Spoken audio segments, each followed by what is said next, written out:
Yes! Salut les amis et bienvenue sur l'Arena Game où le football mérite d'être vécu 1-0.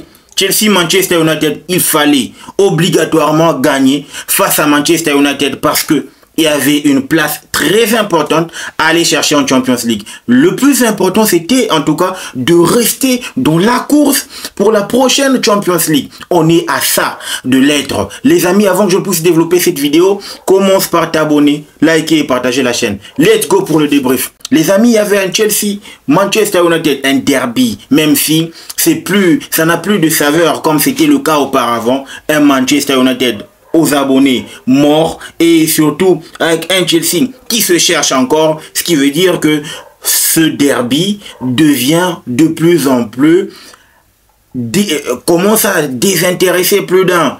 Mais pour nous qui sommes fans du football anglais, on sait très bien que peu importe le niveau qu'auront ces deux protagonistes, en tout cas ça sera toujours un derby. Et moi je pense que aujourd'hui on l'a joué avec l'âme et c'était très important. Chelsea commence son match, n'est-ce pas, comme d'habitude, depuis la deuxième partie de la saison, c'est la même symphonie, c'est la même musique. On commence nos matchs toujours de manière nonchalante. On n'attaque pas, on est mauvais, en tout cas au milieu. On est mauvais dans le contrôle du jeu, on est mauvais dans tous les compartiments. Et ça arrange Chelsea. C'est comme ça qu'on a toujours commencé nos matchs. Depuis pas mal de temps maintenant, ça fait pratiquement 4 mois que je le répète.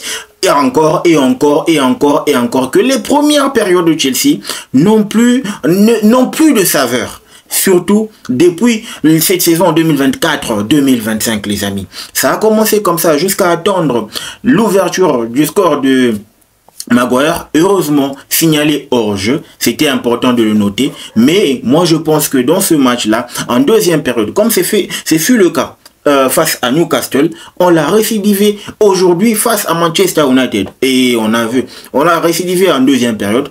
Chelsea, en tout cas, j'ai comme l'impression que dans ce match-là, Romeo Lavia devrait commencer. Oui, mais je comprends que le système était fait pour que Reece James puisse commencer comme étant latéral droit dans sa position naturelle. Et on a compris, on a aimé son match. Ça prouve que notre capitaine est de retour. Et moi je pense que dans ce match-là, en deuxième période, en voyant la physionomie, la manière avec laquelle Chelsea a appuyé sur l'accélérateur, Chelsea a appuyé en tout cas son jeu pour densifier le milieu, parce que tout se jouait au milieu de terrain. Man U a attiré Chelsea au milieu de terrain. Voilà pourquoi il y avait trop d'erreurs, moins d'engagement et on ne savait pas quoi faire. On ne savait pas comment se sortir de ce piège-là. Parce que obligatoirement, c'est ce que Manchester United voulait, qu'on soit cloîtré au milieu de terrain pour qu'ils puissent procéder avec leurs ailes afin de nous mettre mal à l'aise. Ils ont réussi durant toute la bonne première partie de la rencontre et aussi la petite deuxième partie de la rencontre, mais heureusement que en face, il y avait une équipe de Chelsea qui voulait faire les choses en bien, surtout en deuxième période, jusqu'à aller en tout cas chercher ce but-là. Un but marqué par Cucurella de la tête, encore une fois, c'est lui qui se retrouve toujours aux avant-postes pour nous délivrer. Moi, j'aime le geste réalisé par Reece James sur cette passe décisive. Topissima, bellissima, fantastique. Ça, c'est le capitaine. On veut voir ça. Et moi, je pense que depuis qu'il est de retour, c'est un Reece James qui se gère déjà avec son corps et aussi, il gère aussi ses mouvements sur le terrain. C'est très important, les amis. Moi, je pense que dans la performance individuelle aujourd'hui, le gars a blâmé, en tout cas, Noni Madueke, de bons coups, mais malheureusement, il n'a pas su les concrétiser.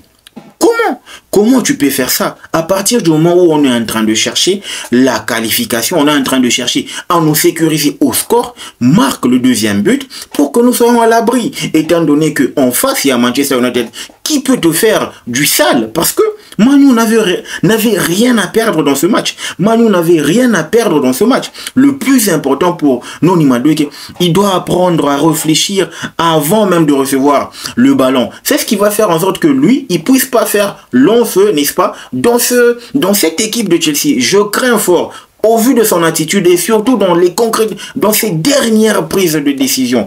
Ça c'est important. Les amis, Robert Sanchez a fait un arrêt monumental, un bel arrêt. Est-ce que ça lui on peut encore le vendre.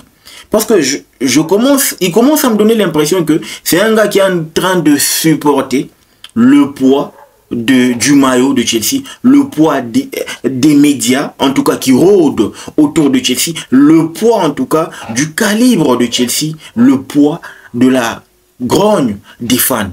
Oui, parce que c'est un gars qui commence à s'assumer, qui commence à s'affirmer. Il réalise des vrais arrêts. Et aujourd'hui, sur le tir de Amad Diallo, il était sur sa ligne. Il a réalisé une très bonne parade pour, en tout cas, nous maintenir en vie. Et moi, j'aime, en tout cas, ce qui veut dire que tout le monde est en train de se mettre au diapason. Question de permettre à l'équipe de Chelsea de ne pas flancher. Et ça, c'est très important de le souligner. C'est bien, en tout cas. Moi, j'aime la rentrée de Romeo Lavia. Ça a permis de densifier un tout petit peu le milieu. Mais seulement que, aujourd'hui, je trouve que nos deux latéraux ont été impeccables. Reece James, top. Ça, c'est le capitaine. Un Reece James sans blessure, c'est un top player, un top world player. Il n'y a pas de débat là-dessus. C'est le meilleur latéral droit du monde. Mais avec blessure, c'est autre chose. Cucurella, n'en parlons pas. Parce que le gars, il a pris, en tout cas, il s'est mis au diapason de Chelsea. Parce que, quand on va remarquer que la stratégie mise en place par Enzo Maresca avec un 4-2-3-1 dans une position naturelle, en mettant en place un box-to-box composé de Enzo Fernandez ainsi que Moïse Caicedo, ça a permis à Enzo de réaliser beaucoup plus de tâches défensives, ce qui lui a valu, n'est-ce pas, d'être moins impliqué dans les tâches offensives. C'est bien parce qu'au moins, on a vu que nos latéraux aidaient, en tout cas, de manière fréquente nos attaquants. Seulement que en face, il n'y avait pas d'attaquant étant donné qu'on est privé de Reece James, de Marc Gouillou et de Christopher Nkunku pour cause de suspension et de blessures. Et moi je pense que ici, Tariq George, il n'est pas à blâmer. C'est un gamin et c'est un ailier. Il n'a rien à voir avec un attaquant. Vous avez vu derrière, déjà devant, il y a Lindelof, Luke Shaw, Maguire. Ce sont des gros calibres. Le gamin, il a 19 ans, il est en train d'apprendre. Donc en gros, c'est comme qu'il dirait on jouait à 10 contre 11. Tu vois, ça c'est important de le souligner. Et moi je trouve que dans ce match-là, je le réitère encore une fois, on n'est pas obligé d'être beau. On est obligé d'être pragmatique, de grappiller nos points et d'être en vie. Et moi, je pense qu'on est maintenant à ça, de pouvoir se qualifier, parce que c'est le moment marquant de la rencontre.